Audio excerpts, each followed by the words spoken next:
നമ്മളിപ്പോ എല്ലാരും നമ്മള് അതുണ്ടെന്നല്ല ഞാൻ പറയട്ടെ, കള്ളം പറയുക, കൂട്ടുകാരനെ ചതിക്കുക, കൂട്ടുകാരന്റെ ഭാര്യയെ നോക്കി മോഹിക്കുക, വ്യഭിചാര കഥകള്, മോഷണം, സഭയുടെ പൈസ അടിച്ചെടുക്കുക, വ്യാജം പറയുക, പ്രസംഗത്തിൽ കള്ളസാക്ഷ്യം പറയുക, ആളുകളെ ചതിക്കുക, രോഗശാന്തി തട്ടിപ്പ് നടത്തുക, പ്രവചന തട്ടിപ്പ് നടത്തുക, ഈ 10 കാര്യങ്ങൾ പറഞ്ഞാൽ ഇതിനകത്ത് ഉൾപ്പെടാത്ത ഏത് ബന്ധക്കോസുകാരനുണ്ട്?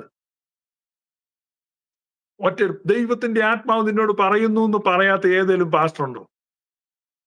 ഈ പറഞ്ഞ ഞാൻ പറഞ്ഞു തരട്ടെ, ദൈവത്തിന്റെ ആത്മാവ് ഇന്ന് നിന്നോട് പറയുന്നു എന്ന് പ്രസംഗത്തിൽ പറയാത്ത ഏതെങ്കിലും പാസ്റ്റർ ഉണ്ടോ? ഇത് ദൈവത്തിന്റെ ആത്മാവ് പറഞ്ഞാൽ നമുക്ക് വല്ല ബോധമുണ്ടോ? എന്തെങ്കിലും സൂചനയുണ്ടോ? അങ്ങനെ ദൈവത്തിന്റെ ആത്മാവ് പറഞ്ഞെന്ന് ഞാൻ ഇന്ന് വരെ പറഞ്ഞിട്ടില്ല. അപ്പൊ താങ്കൾ പെന്തക്കോസ് അല്ല. ഞാൻ പറഞ്ഞു ഇവിടെയുള്ള മാർക്കറ്റിൽ കാണുന്ന പെന്തക്കോസുകാരെല്ലാം യൂട്യൂബ് ഓൺ ചെയ്യും പാസ്റ്ററെ, എല്ലാവരും പറയുന്നുണ്ട് പരിശുദ്ധാത്മാവ് അറിയിച്ചു